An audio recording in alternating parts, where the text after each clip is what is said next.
Thank you all for joining us today. This is a follow-up of a presentation done at the Civil User Conference back in Denver. Appreciate you all taking the time out of your day for this topic.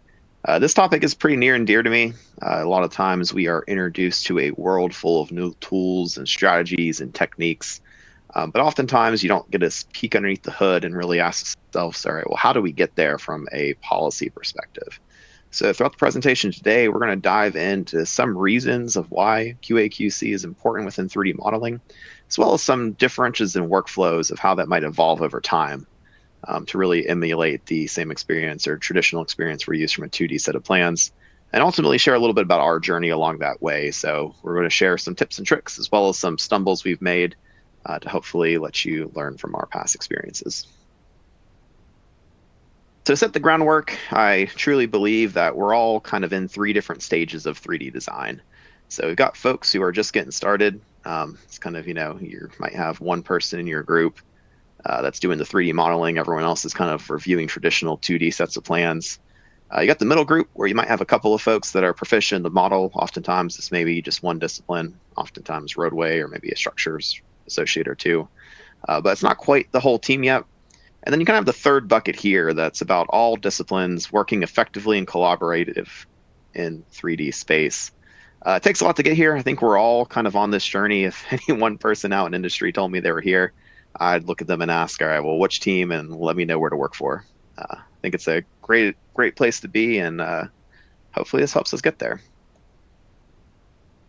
So starting off, for those of you who are joining the call who are just in, I do highly encourage everyone to be a part of that transition and start recognizing the value and benefits of these 3D models. So really help us with the design efficiency of our process and procedures. You're starting out helping the way you assess, produce, and communicate designs, and you're really using the model as the backdrop to that. For those of you in the stage, you really are looking at using the model earlier on to really give yourself greater confidence in the design. And to get to the next step, I encourage those folks to have that model first mentality. So hopefully we're jumping right into the model first, and then leaving the 2D set of plans as a byproduct of that model.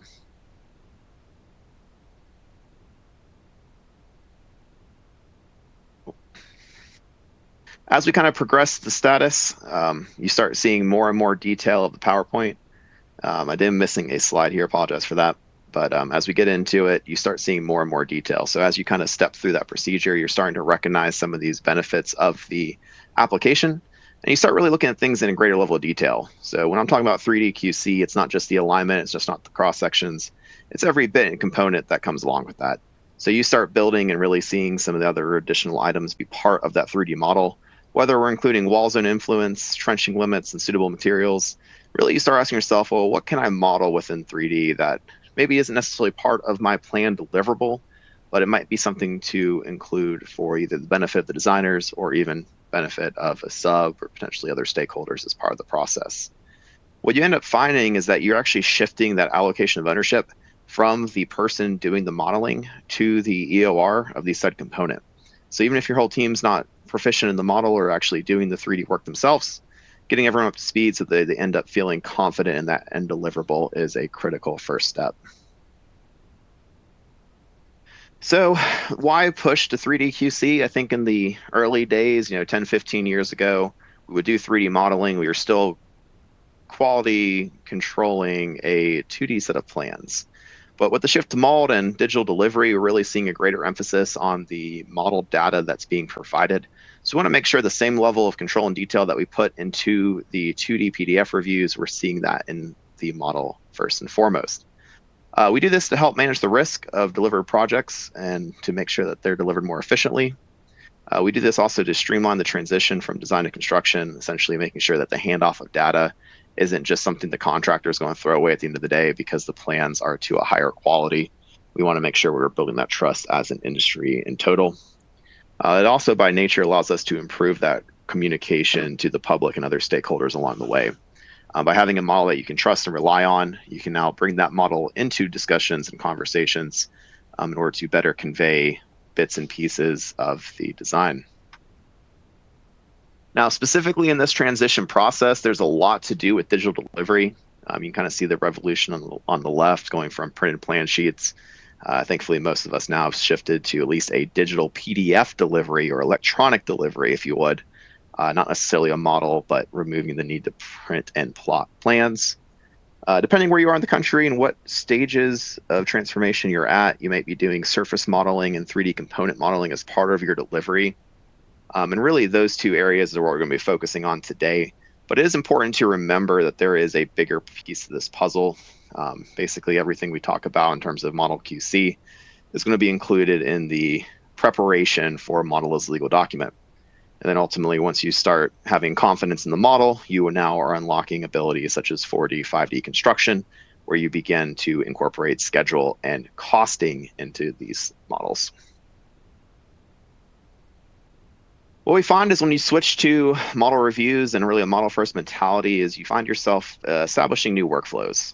So making sure that within the model you have built-in parameters for design criteria as well as design intent, ensuring that there are some guardrails in place. You also want to make sure that that design is model-centric. You don't have someone often side doing a parallel markup on a PDF necessarily, or doing some design in a working environment that is beyond the central source of truth. You want to make sure everything is incorporated as the single point of knowledge. What this allows you to do is improve that discipline coordination. So being able to work together in 3D space with all different stakeholders, incredibly beneficial, as well as the ability to take on additional value out of the tools such as clash detection and other automated analysis tools. When you're in this space, it allows you the luxury of doing a very dynamic design workflow where you're able to jump in here and provide real-time feedback. As soon as you kind of resync that file or upload it back to whatever cloud storage system you're using, you should be able to see those changes in real time and not delay 3-4 days to a week later, see that ultimately integrated into the federated model. It also changes the way you produce plans. So rather than having a plan first mentality, you are treating the plan sheets as a byproduct of said model. And that allows you to jump in and make the same design evaluation comments in the 3D file prior to even printing your first plan sheet. So to begin that journey onto model-based review, we want to make sure that everyone involved in the process has the opportunity to develop an understanding. So asking yourself about the current requirements of the deliverables. Are you required to sign and seal those? Is anyone going to be using that data further downstream? It's very important to keep in mind that we're not just producing a 2D set of plans for contract delivery in a lot of cases. We're actually certifying that data that we're handing off, whether it's automated machine guidance, automated inspection, or other workflows in the field. It's also important to consider what technologies you're going to be using. So are you more of a Bentley shop or Trimble, Autodesk? The tools and the handoffs in today's world is very important. While things like IFC and LandXML are kind of seen as a universal format, you want to make sure folks are able to tap into the native format and the person on the receiving end has access to the data that they need to successfully do their job. Ultimately leaning into how that information is being delivered. Are you sending it via email, or do you have some kind of upload portal, or are you using a deliverable management system? Very important to make sure that everyone that is involved in the project knows where to go for that latest and greatest information, now that is beyond just the 2D PDF deliverable, because you will see quite a bit more files coming your way. You also want to take a moment to prepare your team. This isn't something that you just put on one person in your group. You want to make sure that everyone in the process is aware of the deliverable requirements. You're not just starting off with a blank slate. It is important that everyone up from your entry-level staff to your senior PMs to be aware of what is being done for the project, whether that's from scoping, general awareness, or deliverable management. There may be different training that's needed at all levels across the organization. You also want to determine how your workflows will be affected. So a lot of the times when you're embracing 3D workflows, it's, yes, great to have a guidance document or a starting place for your projects. Well, what's more important, though, is that you have the ability to make that transition with your team. So that may involve new tasks that you need to make sure your associates are prepared for, or even hiring additional staff to make sure the process goes off without a hitch. Incredibly important to make sure that the workflow matches what you're capable of with your team. It's also important to make sure you've identified an engineer of record for all components. What we often find when we're diving ourselves into this is the EOR for a roadway may or may not necessarily be the one developing the model for different sections. Maybe you have some ponds and ditches that are typically signed and sealed by a different component. So have that conversation, discuss how that handoff is happening, and note that it may be a different discipline than what you're originally used to. It's also important that you incorporate current QC practices.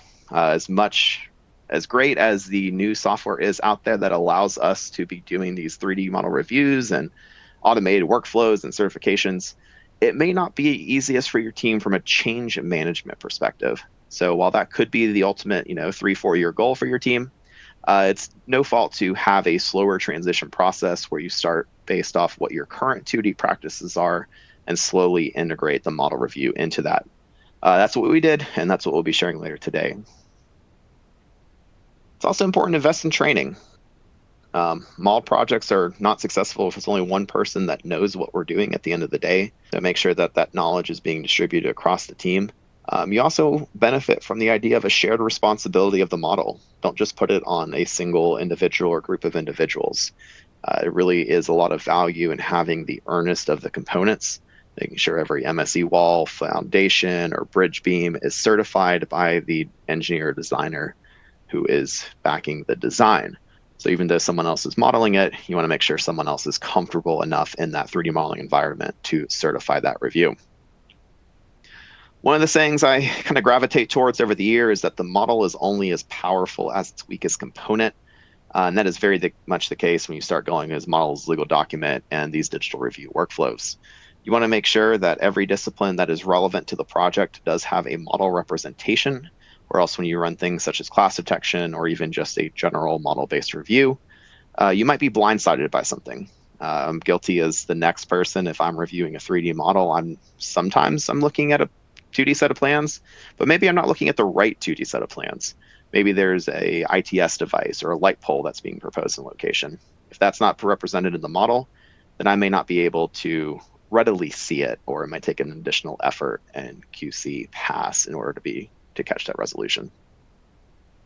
What's also more important is that we all collaborate. Me and quite a few others in industry really have this perspective of there's no competitive advantage really to be had if no one else is looking at the data.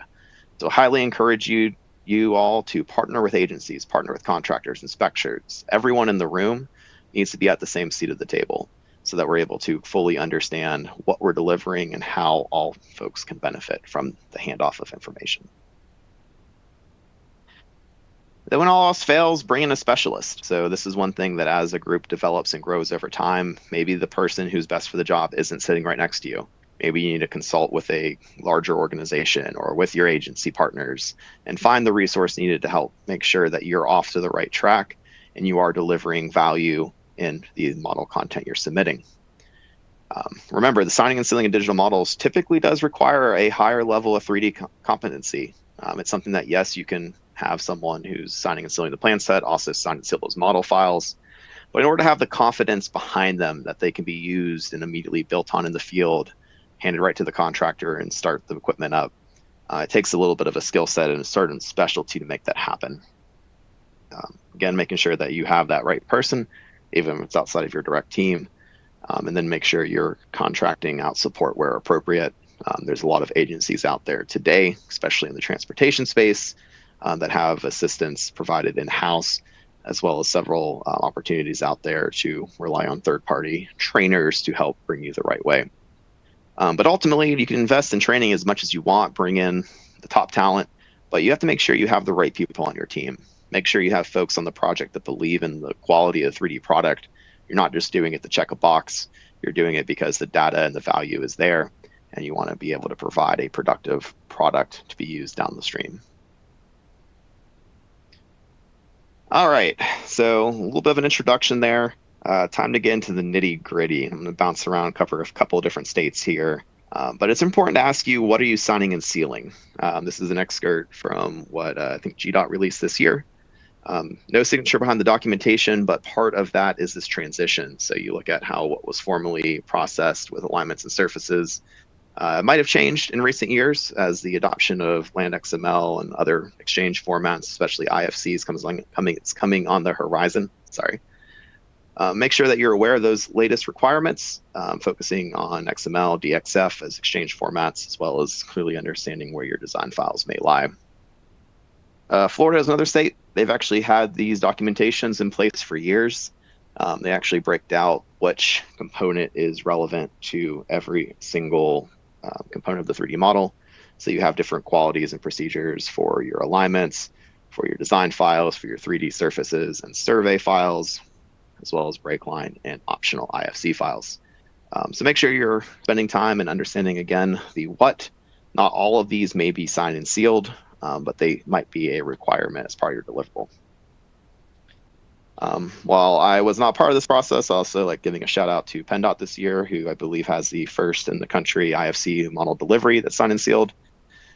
Great to see that type of work come out. I'm excited to see the future and really folks embracing the idea of data handoffs. So while we're not covering IFC in this presentation particularly, doing things like this with the 3D model as is today does set you up for success for those future contracts. So to dive a little bit deeper into quality control, we want to ensure that anything we do in a 3D perspective is in compliance with agency standards. Oftentimes what that means is that we do need a 2D QC document at the end of the day. Tools in the market are sometimes more focused on 3D responses, and their 2D printouts are not necessarily what we need. So make sure that you are able to transition that data into a 2D handoff point where you can make sure you're staying compliant with current processes. It's very important to jump in and define the model expectations. I think oftentimes we look at ourselves at a 30%, 60% deliverable, and we know the model's not going to be perfect, but that's not really defined anywhere. So whenever we're submitting products for a traditional review, it's important to have that conversation so that the person reviewing, the owner, as well as anyone else on the review side, understands where the model should be. That's something that we really did at this exercise. I've seen it done a few more since then, but oftentimes isn't discussed as readily available as you would like. Through that, even though you are trying to meet the standard QC checklist, you may need to enhance it a little bit, add some additional content, making sure that you're feeling confident in that model that you are submitting to the same level of quality we have expected in plans all these years. It's also important to document that. I know quite a few of us in industry, if we're, experts in 3D space, that's all and dandy, but if we can't share that information or knowledge or best practices with the rest of the team, we're kind of out there on an island. And ultimately embrace the tools we've got. We've got a lot of options out there nowadays, and I don't see that slowing down over the next several years. So make sure you do a proper assessment to make sure you're using the right tools for the job. So talking about 3D compliance, I'm just going to do some level setting. I'm assuming at least half the folks on this webinar or listening are familiar with digital delivery. For the other half, for those who are kind of new to it, kind of setting some expectations of things you should talk about at the beginning of your project. Maybe your agency has these standards in place. Maybe you're working on that evolution. Regardless of that, it's important that the team understands it. So check that policy, make sure you're confirming what are the expectations for level accuracy and level development, as well as understanding what data exists in both 2D and 3D space, or what's going into the metadata behind the scenes.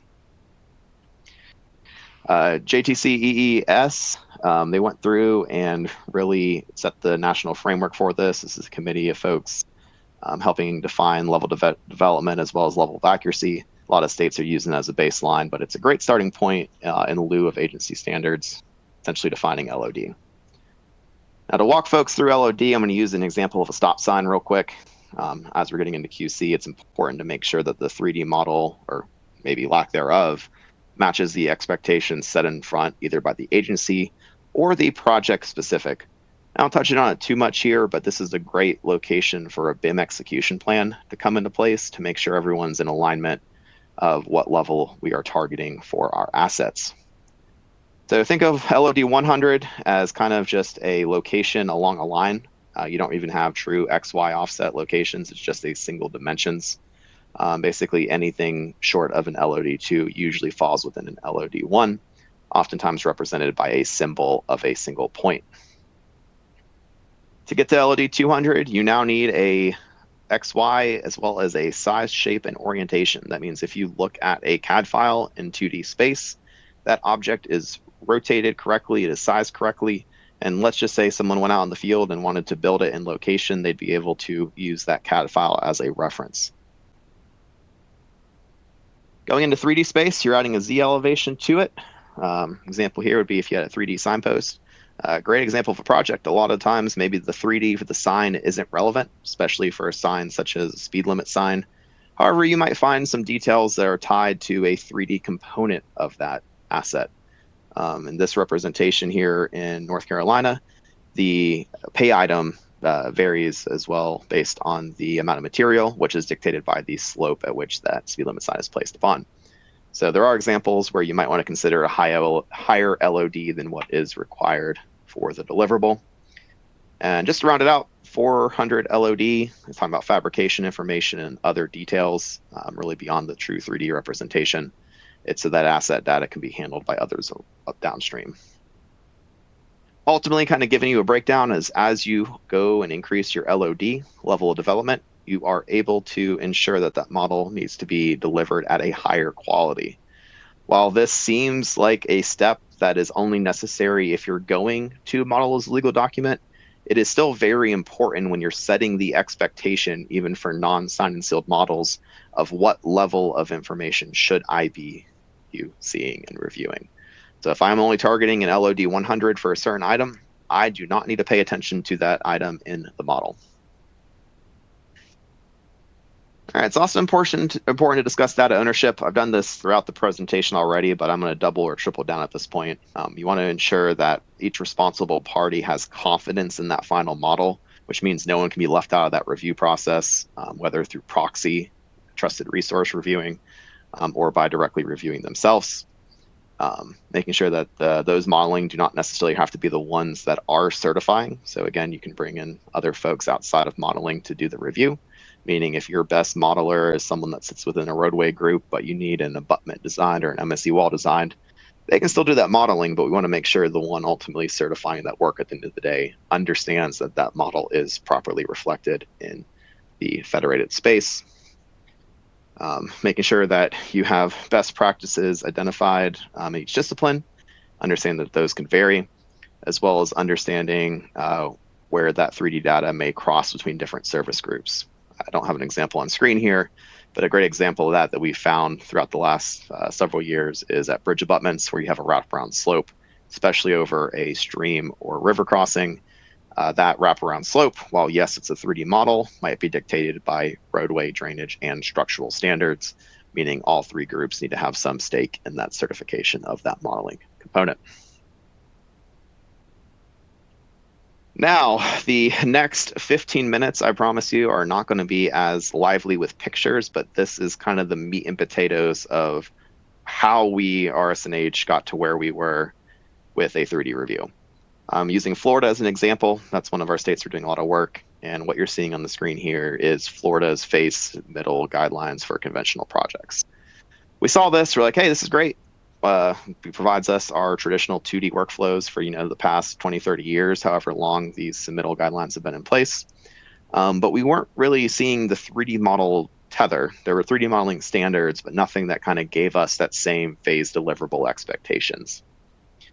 So what we did was take an objective look. We actually did this through committee over the course of a year. We had stakeholders from our internal roadway structures, design, drainage, ITS groups, all kind of come together and correlate. So this wasn't just a one-to-one copy and paste from the standards that FDOT provided to our own model expectations. Yeah, sure, we use those as a baseline, and if FDOT needed a complete status at a certain location, we made sure that the model was complete to match. We also looked at collaborative value. So what is something that is helpful for other disciplines to have that would maybe have us model a feature a little bit sooner? A great example would be maybe standard ditches.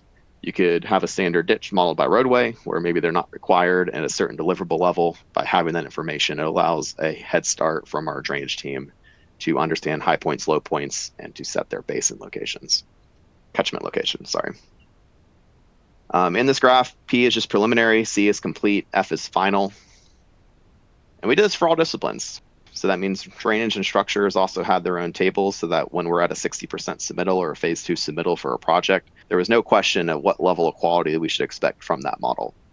There were deviations from this. Sure, a project team might have a reason to not achieve a certain level, but at least gave our teams a uniform starting point to begin the conversation. One thing we did and kind of accepted as just where we are in industry is there are things that do not necessarily get modeled by the discipline at a certain point. So you can actually see we have a few roadway tags in here, meaning our ditches are modeled by the roadway engineer or designer at phase 1. And then for structures, there is a potential to have roadway take ownership of the walls, toll sites, or bridges, depending on your workflow, going into that 30% submittal where the handoff then would occur for structures to take the rest of it. You can also see here between the two different bridges, we have 2D drafted plans and plans from model. As part of this exercise, we did recognize that there are still discrepancies in how we do bridge modeling. Not everyone is using a 3D bridge platform first. Some may be deriving the model from a complete design, and we kind of accepted that as part of our review. While yes, in the future, this may go away, we thought it was important to recognize that, hey, there's still value of having a 3D structural model, even if that's not signed and sealed, even if that's not being based off your plans. And those kind of complete statuses will track differently. We also lump traffic design under one. So for us, that's everything signing and pavement marking, signalization, ITS, lighting, as well as a few other sections. So just making sure that you have all of your components, typically not set by the first phase submittal, but that you're getting some preliminary allocation of those assets so that you're able to run clash detection as well as just visually comprehend what exactly is happening on your project. This is one part of in industry I will say is a bit contentious right now. I like to be transparent on these presentations. We have been involved in pilot projects, both officially and unofficially, where we are 3D modeling conduit. While yes, there is value, yes, we do and have caught things in the past that were missed in traditional review. The value of some of the flexible conduit lines you get where they're out in the field and are going to bend it in place anyways. We find the level of accuracy needed to achieve that. It's not necessarily something we want to hold our contractors to internally, but it is something that we recognize may be necessary on a project by project basis. So definitely a consideration, but note that we are not generally requiring that internally unless it's otherwise stated. And we also kind of taking that and keeping that in mind, we did another pass at clash detection. So understanding who should be checking against what clashes and to what level of accuracy do we hold those accountable for. What that led us into was the model requirements. We had a separate submittal for the 3D deliverables. So this is taking that comprehensive list that was provided by FDOT and provided a submittal guide for when we should expect to have things ready.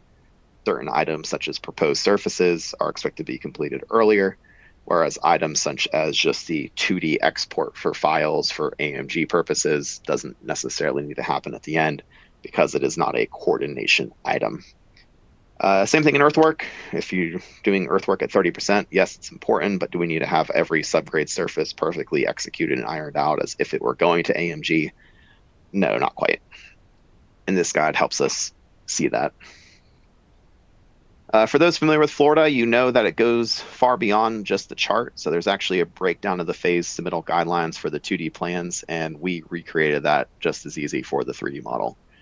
So we actually went ahead and created a companion. You keep scrolling down past the initial checklist.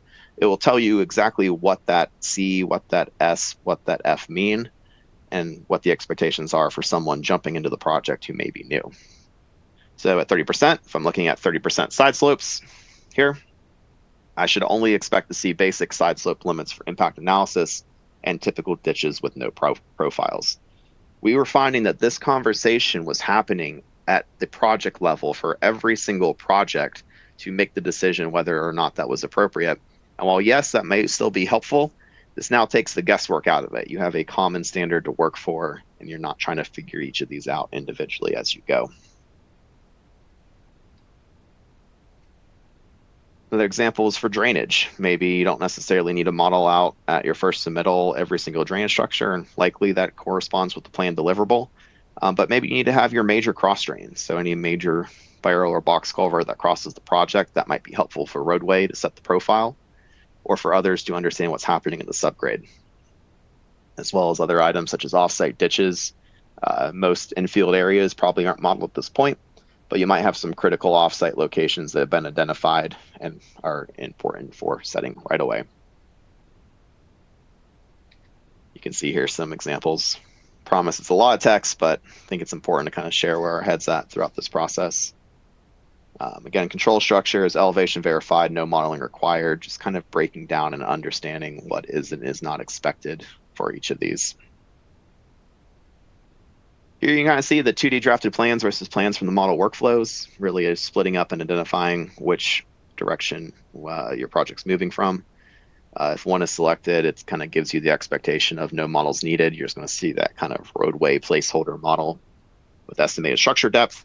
But if you are doing, plans from the model, we need to at least see a standard model in there. Maybe we don't have every single component accurate to its final elevation, but things like typical section plan, layout, and pier locations, those should be checked and certified as part of your QC process. What's in front of the screen here was, at the time, I think it's changed a little bit since then, the FDOT checklist for 3D modeling. Honestly, great checklist. It worked for us for several years and no issues with it.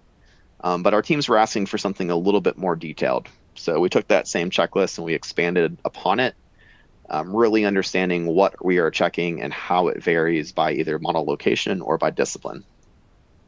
So again, see very similar things here, just maybe broken down into a few more checklists. So we are checking against the file properties, so geospatial coordinate systems, etc.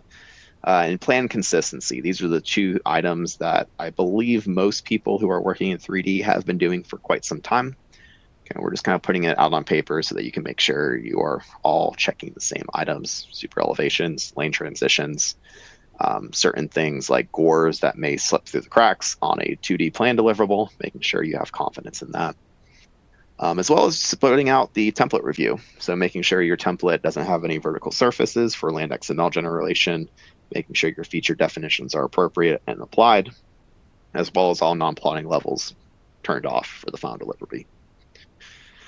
Also checking model completeness, making sure there's no gaps, no spikes, that if they were to process those final files in their equipment, you're not going to get an error message. That is oftentimes common. If you submit theirs, the field equipment might error out. So make sure that all disciplines have been modeled to that level of accuracy. And also that clash detection is being run. Full transparency, this is kind of evolving internally a little bit more into a matrix style. But at this first stage, we were like, okay, well, sure, run clash detection, but what does that mean? What am I checking? This checklist gave our folks kind of the baseline assumptions of, yes, we need to make sure we have roadway base clearance over existing utilities, seasonal highs. We have vertical clearance under bridges. To me, that's also a clash detection. Proposed drainage structures, anything that's been modeled, structural foundations, proposed utilities. So it's not putting the earnest on the designer, who may not be as versed in 3D deliverables or review, making their process a heck of a lot easier. We also include two components that were part of the Florida requirements at this point in time. So signature sheet and model management sheet. We felt like both of those were appropriate to include as part of the model review, just to make sure things lined up. And in particular for Florida, making sure that hash code was relevant and matched for actually checking the certification of the model, because we were signing and sealing those deliverables. Now I'm going to skip through this next part, but we did that exercise for every single 3D deliverable requirement that we needed for Florida. It wasn't just one for surfaces, one for alignments. We went through, checked projects, and actually understood where we were finding common points of errors within each of those. All right, with the remaining time, we are going to switch gears here just a bit and talk about the review of workflows. So this is our lessons learned. This is our walkthrough step. In order to make sure that we were certifying that model to the level of confidence we felt good about. So when we first got started, we had these QC checklists. Great. We did not really have the tools implemented, such as Infrastructure Cloud or others, to properly review the model in 3D. So we actually just went ahead and plopped our comments right within the 2D QC sheet, as if you were a standard QC review. So we described, wrote out, said, hey, this is the comment, this is your station, or this is the sheet. And we took a screenshot, marked it up.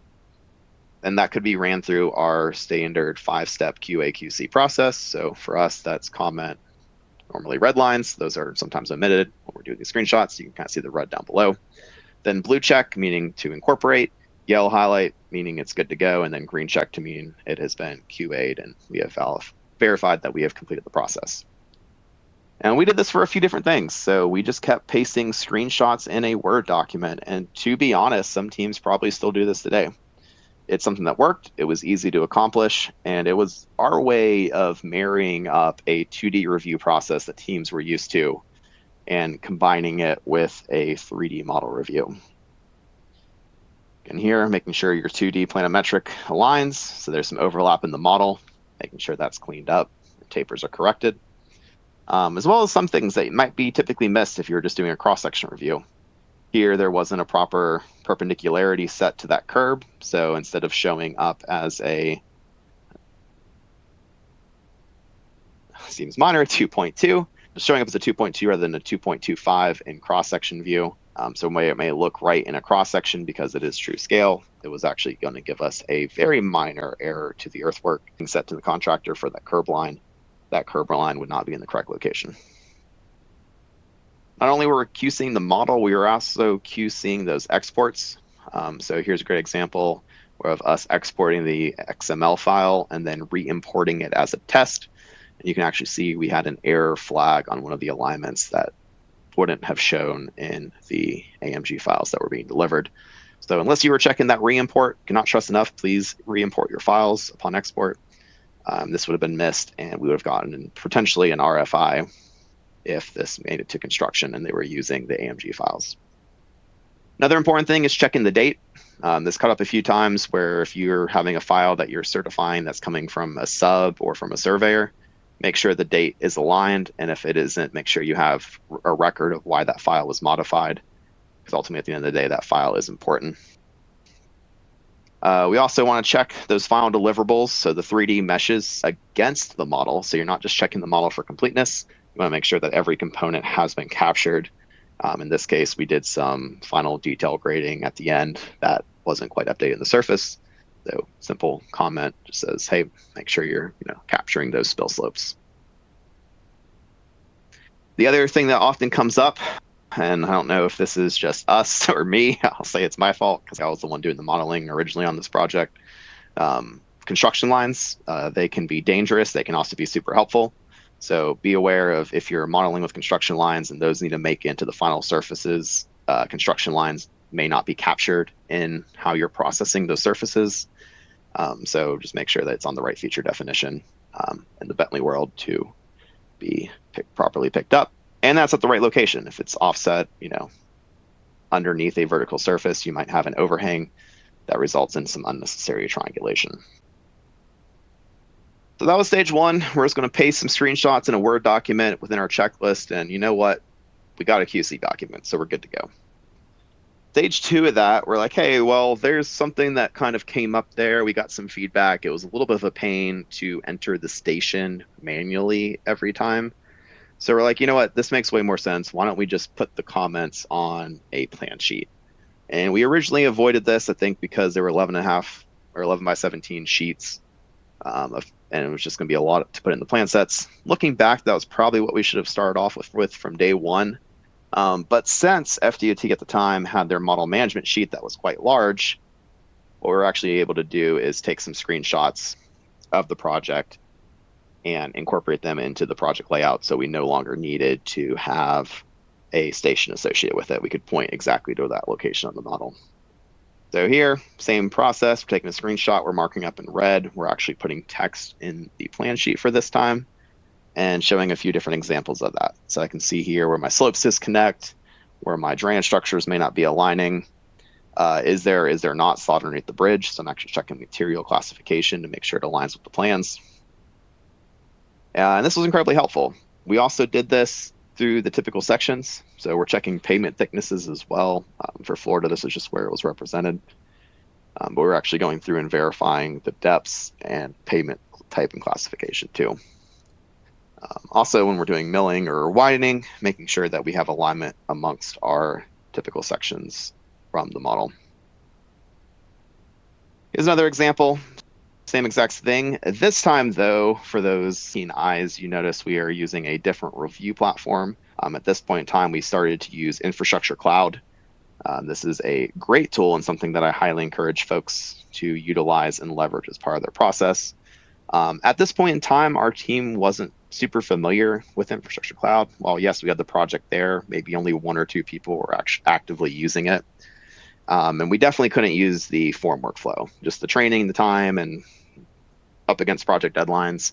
We wanted to stick with something that we're used to, so standard QC review process using Bluebeam, studio sessions, and we're able to still get the value out of quickly reviewing an Infrastructure Cloud, but having to pull that out from the native ecosystem. And you still get the value. You can still, hover over assets, make sure they're in the right location, check your slope criteria, make sure you're not violating any crossover. I can't say it enough. This review, what I love about it is you can do these reviews before sending anything to plans. So before you waste time in labeling or plans production, you are able to actually QC and verify that design. And Infrastructure Cloud does make that incredibly easy. But when you do have the plans, you are able to jump in here and get that plan review going. Now, as I'm sure you guessed, that kind of stage 3, we're like, okay, well, we've started using Infrastructure Cloud as part of our traditional duty review. Let's start leaning into the forms. Let's get our project set up. I will say forms are a very powerful tool. They do have their limitations, but being able to make comments live in a 3D model is incredibly powerful and something that we have started to integrate into our formal workflows. So what we've done is take that traditional 2D review process, that 5-step process of red lines, blue checks, yellow lines, green checks, and closed out, and converted that to an Infrastructure Cloud workflow where we are actually using the roles assigned to individuals on that project to make sure that comment is being passed along to the appropriate person. Now, this is just one version of forms. You can build upon forms. It's very customizable. You're able to recreate that workflow and really match whatever workflow is necessary for your project type, as well as your partnering agency. So making sure you're able to get in there and ensure that the right person is able to respond. And it does introduce something that is not really available in Bluebeam, where you can actually have control over who has signature rights. So in order for a certain comment to be accepted, maybe the drainage EOR needs to certify it. And Forms actually allows you the chance to code it. From there, you are able to index everything and actually get a dashboard of all the comments made on the project. And you can track that state of the process as you go. Being mindful, I am on a Bentley coffee corner, but also valuing transparency. The downside to this method is the export format of issues are not necessarily PDF friendly. They come out, each issue is exported as its own PDF, and then you have to manually merge them and staple it back together, and you end up with a X page long document where X is at least 2 times the number of comments you have. Hopefully there's some changes for that in the future, but for now, we are seeing the value of being able to see the comments, especially being able to see the comments within the 3D model. So where we were seeing innovation and value from the second workflow, where we were placing the comments on a 2D PDF plan, this really just doubles up on it or triples up on it. You now see the comments within the 3D model. You're able to click on the comment and it'll zoom and zip you around to that location in order to view the comment as the one who made it intended. There's still some limitations, but I see progress being made every couple months here on enhancing it, especially with the cross-section views. What I really like about this, and this is a little story I like to share, is it gives you the opportunity to passively review and track comments that you catch throughout the design process. Here in the right-hand corner, you see a screenshot of a snap in time where the bottom barrier of this footing, where the footing conflicts with the bottom of what I believe is guardrail. So there's this confliction point between the footer and the guardrail, and we need to resolve that conflict. I'm sure this would have been caught in QC, assumingly, maybe it doesn't. But this was just during a meeting where I was showing drainage, what the subsurface conflicts look like. I saw that there was a conflict between structures and roadway. during that meeting live, I was able to ping the comment, send it to the right person. They got an email, and it was resolved the next day. It was like, yes, this was an error. Great. So what this allows you to do is really integrate and value this idea of passive QC, being able to review the model as you go. You're also able to integrate that with clash detection. So not just relying on your own eyes to check things, you can, all those automation procedures that you saw in our QC checklist, we can now set up and automate. Unfortunately, I don't think we can copy those and standardize those in project templates. Hint, hint, nudge, nudge to Bentley. Would love to see those standardized as part of the template creation for Infrastructure Cloud. But it does give us the easy kind of documentation that we can say, hey, when we do a project, set up these clashes, run them weekly, and then you can kind of track those reports throughout the life cycle of a project. Also, things like vertical clearance and other items come into that as well. And one thing that was not available back in the day that you cannot do in a traditional review outside of Infrastructure Cloud was version compare. This is how we certify changes or no changes occurred between deliverables. So if we submit a 90% to 100%, or going into your PS&E stages, in a 2D world, we will run a red-green check in Bluebeam to make sure that there were no changes within the plan document. With Infrastructure Cloud, we can do the same thing for the 3D model to confirm that no components had changed since the previous certified submittal. With that, I have some demo videos that I did live for the folks in Denver, but I think for this format, we want to probably open the floor up for questions with the remaining 10 minutes we have. All right, there's a couple questions in the chat. Can you see those at all? If not, I'll just read them. Just let me know if you could see them. I see 3 in my inbox. Yeah, there's just 3 there. Perfect. All right, I can go for it. I see Okay. Lewis here. What software was used for the rendered images in your presentation? Probably a few different ones. I dabbled in LumenRT for quite a bit. Eventually, you do hit a limitation for what LumenRT can do, but it was a really good tool at early stages to take that 3D model from OpenRoads into the next iteration of software for visualization. I see Sarah here, and I will advance the slide. Just a quick side note, status tracking is also something we used heavily and have more examples of that to share. It says from Sarah, what states are signing and selling digital deliveries, if any, or how soon will engineers see the transition from signed plans to models? There's actually quite a few. Out of the states we work in, right now, Florida is probably our biggest market, but I know states like Utah, Pennsylvania, Iowa, Texas, working with some folks here in North Carolina on that transition currently. A lot of states are making that transition, and what you're oftentimes seeing is it's going to vary from state to state. Different states will have different priorities of where they want to go with digital delivery. At the baseline, sometimes it's just a land XML file of your alignment and your final grade surface. Maybe that's your first foray into it, and that's perfectly fine. Really, we're just looking to start seeing more and more data being handed off.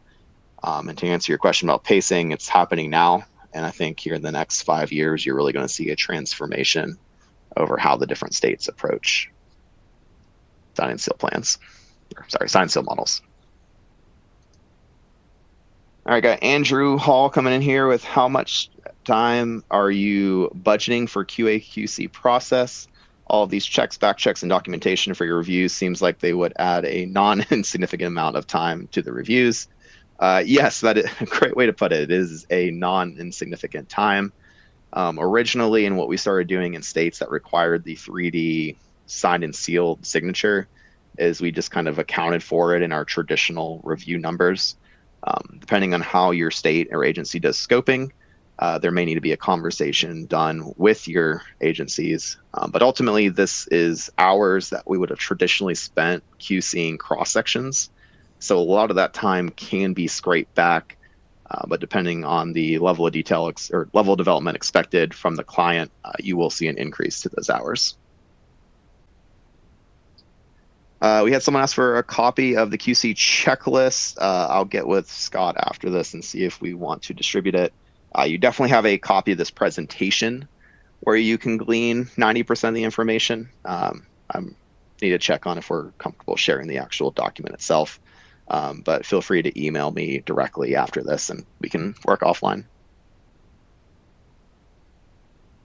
All right. Megan came in here of when do you consider your review final? We struggle with mid-cycle review being complete and the model breaking after review, the errors getting carried forward since the review of the area was complete. Um, yeah, that's a great question there, and something I think everyone on this call has probably struggled with. With a plan PDF, it's really easy because you're printing a static plan set, and what you can do is kind of lock that sheet in a point of time. What is a very transparent struggle that we're having is you catch a comment in one sheet. So, say there's a slope that's wrong in your roadway cross section, you update that, but now that change shows up in drainage. So what we really have to do is make sure the model review is complete. We prefer that to actually be a week, at least a week, if not 2 weeks out from the final review. So you almost have a high level model design review, then the official QC where you go through plans checking, review the model. Hopefully you're only making minor changes, and then you come back and you have to back check the model for final changes. More complicated than that, and I'm sure you have some specific questions that were unanswered. But again, shoot me an email and I'm happy to converse offline on that.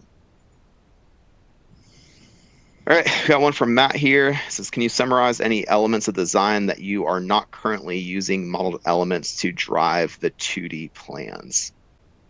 Can you summarize any elements of design that you are not currently using? So you're asking about 2D planimetrics that are not derived from the 3D model.